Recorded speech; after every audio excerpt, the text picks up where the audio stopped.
friends, welcome to the Share Report. If you're new here, thank you so much for joining. Be sure to hit that subscribe button, and for those who are returning, thank you so much for being here and for your support and your faithfulness and all the things. Share this channel and this video in particular, because this is a part 2 follow-up of the series that I have been doing when going through the biblical history.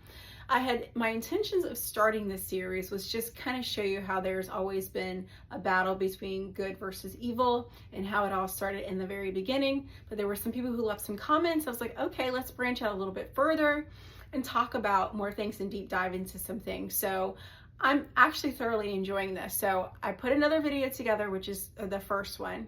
I put the first one together for you, so make sure you check that one out. If you haven't seen them, if this is your first video of seeing this series, check out the first one.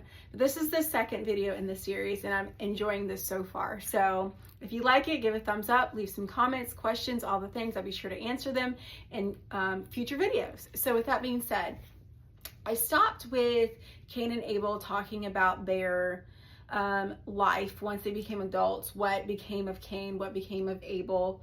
Obviously not very good, because he was actually unlived by his brother Cain. But I wanted to back up because some people had some comments about Adam and Eve during their time frame in the garden. So I left off, and I'm going to put the chart here so that you can see it. The chart that I'm referring to, you can see the pictures and follow along. So when you see me reference, just look at I guess from your angle, it's going to be in the top left hand side. So make sure that you check that out and follow along as I'm talking. So I wanted to point out that the Garden of Eden was located in like what we would call Old Babylon, Iraq area. And I also spoke about the rivers that the Garden of Eden was located. So we read in Genesis, I left off to where Adam was created by God. God formed him from the dust of the earth, and God made Eve from Adam's rib. So, but I wanted to preface again where we left off, so that you have a good refresher in the forefront of your mind where the Garden of Eden was located, because there's some controversy sometimes about, oh, did Adam and Eve really exist? What's going on with this Adam and Eve? I don't really believe the Bible. I don't know. So this is actually a good example and a good answer for those who are still seeking and searching for themselves. So with that being said, I wanted to read. I'm going to do a little bit of reading to you, and then we're going to pick back up where I had left off. So when you read in Genesis 2 verses, let's start with verse 14. And the name of the third river is Hiddekel, that is which goeth toward the east of Assyria. So that's where the Garden of Eden was, actually like what old Assyria, Iraq area, Babylon. And the fourth river, Euphrates. Also in that area was like the Tigris River. So those rivers we know today. Tigris may have a different name, but we know that the great river Euphrates is still around. That is still in the Middle East to this day. It's spoken out. You can look it up yourself. And there's also some down the road from Genesis, when Adam and Eve were created. There was also some mention in Daniel chapter 10. Now, mind you, Daniel was during the captivity. For those of you who are used to this lingo or this language that I'm using, biblical references, during the captivity, the Israelites went into captivity. They were taken by Babylon the first time by King Nebuchadnezzar, and everything was destroyed. Their temple, everything was destroyed. They were taken in captivity. There was a reason for that. So Daniel was in that first, I guess you would say, first empire. He was in the first empire with Babylon, and then he also lasted into the second empire, which I also have some great charts on that. We will talk about that soon. I love those. I love explaining that. But let me get back on task here. So Daniel was a long time after Adam and Eve. He was during the captivity time, and that would be about, I'm going to give a time frame, I'm going to say maybe like 600 years before Jesus was born. So to show you that these rivers are in existence to this day, it's not like this made up mythological garden that Adam and Eve were created in. It was actually somewhere that really existed. So I'm going to read to you Daniel chapter 10, and it talks about the river that was mentioned in Genesis 2, where Garden of Eden, where Adam and Eve lived before their fall.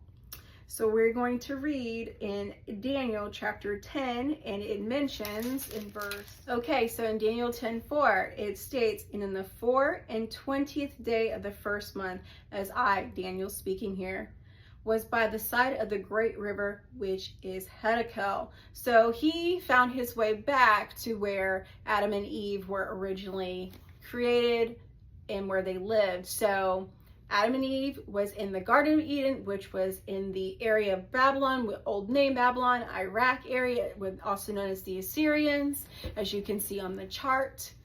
And then later, way back, or down the road, you know, they get their own land.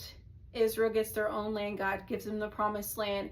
And then many years later, they end up in captivity, right back in the area of where the garden started. So Daniel was speaking there. So I wanted to point that out because that is really good history to know.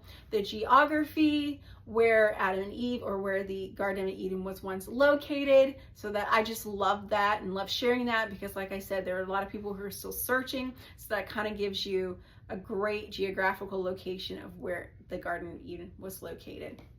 One other thing, someone made a comment about the lifespan of Adam and Eve. Of course, back then they lived many years. They were the first two humans. And of course, they had to multiply and multiply.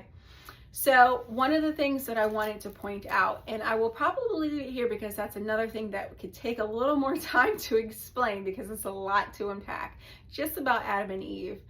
But one of the things that I wanted to say is that God did say, it's kind of like an opening statement of when he said to reproduce, multiply, replenish the earth, you know, bear seed, all the things. He said multiply.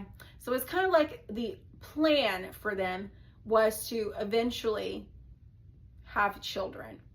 So one of the things that you have to keep in mind is that the act of procreation is not a celestial activity. It is something that is very natural.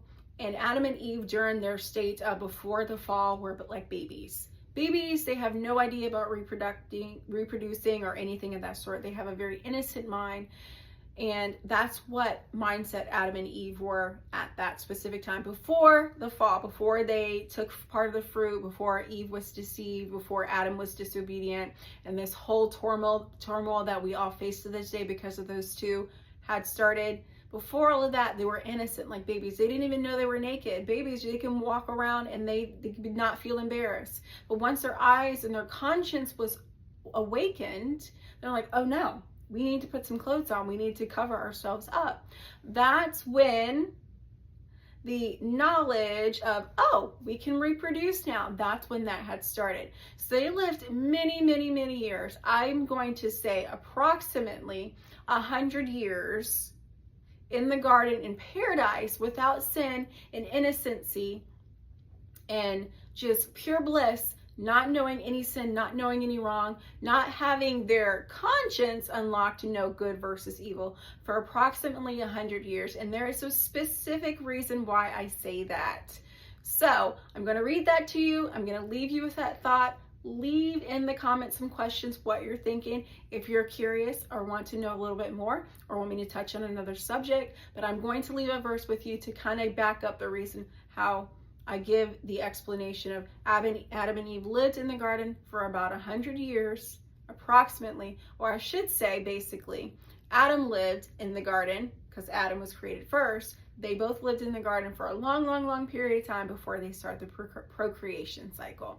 So I'm going to read that verse to you and then leave that with you so that you can ponder a little bit further. Okay, the verse I'm going to leave with you is Genesis 5, which talks about the genealogy. It talks about genealogy. Think of like your ancestry or your family tree. So that's what a genealogy is. So in Genesis 5 verse 3, and it says, and Adam lived 130 years and begat a son in his own likeness after his image and called his name Seth. Okay. So that is the reason why I said they lived in the garden for about 100 years before they started reproducing. So the reason I say that is because God created Adam and Eve to be full-grown adults. They were not babies, like I had mentioned in the first video. They were not born, because to be born, you have to be born of a woman. Adam was not born of a woman. God created him from the dust of the ground. Eve was made out of Adam's rib. So neither one of them had belly buttons. Neither of them were in the garden crawling around like babies and having who knows who take care of them, okay? Because a baby needs all the care in the world. We're not going to even go into that adolescent talk.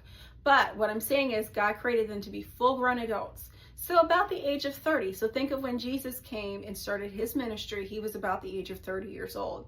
And Jesus came to take the place of what Adam left behind for us to deal with, okay? So about 30 years old, Jesus came. So about 30 years old, God created Adam to be a full-grown adult.